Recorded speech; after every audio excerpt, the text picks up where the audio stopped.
전남 동부권에서 전해드립니다. 광양시가 동광양 관문으로 불리는 이른바 중동지구에 40층 이상의 초고층 아파트 건축 허가를 추진하고 있는 것으로 확인됐습니다. 당초 이 구역은 층수를 20층 이하로 제한하고 있었는데 사업자가 바뀌고 얼마 안 돼 제한을 완화하면서 특혜 논란이 나오고 있습니다. 곽선정 기자입니다. 광양의 입구로 불리는 중동지구입니다. 지난 2008년 도시개발구역으로 지정된 이후 10년 넘게 방치되었습니다. 이곳에 초고층 아파트 건축이 추진되고 있다는 사실이 KBS 취재 결과 확인됐습니다. 올해 초 한 건설업체의 층수 제한 완화 등을 포함한 도시계획 결정 제안서에 광양시가 조건부 수용을 통보한 겁니다. 제안서에는 전체 부지의 4분의 1가량인 3,300여 제곱미터에 최대 49층 높이의 아파트를 짓겠다는 내용이 담겨 있습니다. 당초 이곳은 준주거용지로 지난 2012년 대형마트 입점이 추진되기도 했지만 전통시장 보호 조례에 막혀 무산됐습니다. 이에 토지 소유업체는 대형마트 대신 주상복합을 추진했지만 광양시가 해당 부지를 20층 이하 제한구역으로 설정하면서 이마저도 흐지부지 됐습니다. 이후 해당 부지 매각을 위한 획지 분할 신청마저 거부되자 업체는 땅을 산 지 9년여 만에 제3자에게 매각했습니다. 결국은 이제 승인권자인 시에서 안 해주면 당연히 저희 입장에서는 사업 시행자 입장에서는 다른 방법을 모색하지 않겠습니까? 다양한 개발을 계속 검토했었는데요. 수익성 확보가 안 돼서 용지 매각을 제가 했었죠.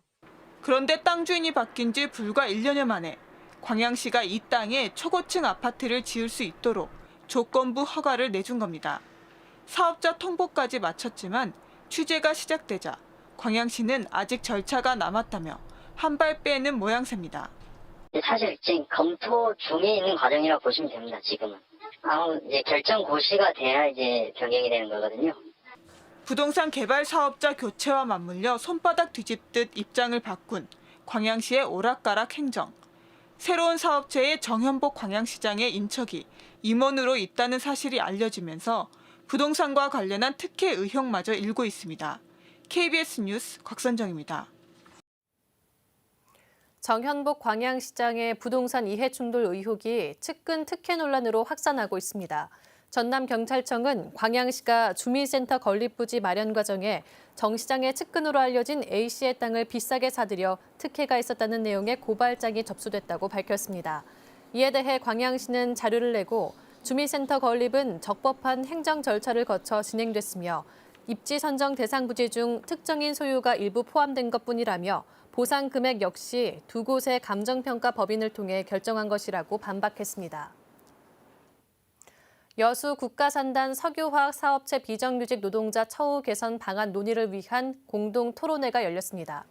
전국 민주화학섬유 노동조합 연맹 등이 주최한 오늘 토론회에서 구성길 남해화학 비정규직지회 지회장은 최저가 입찰제가 하청업체 비정규직 노동자와 원청사 직원 간 임금 격차를 키울 뿐만 아니라 사내하청 비정규직의 고용 불안과 안전사고 원인으로 작용하고 있다며 적정가 업체 선정과 단연간 계약 보장 등 제도 개선이 필요하다고 주장했습니다.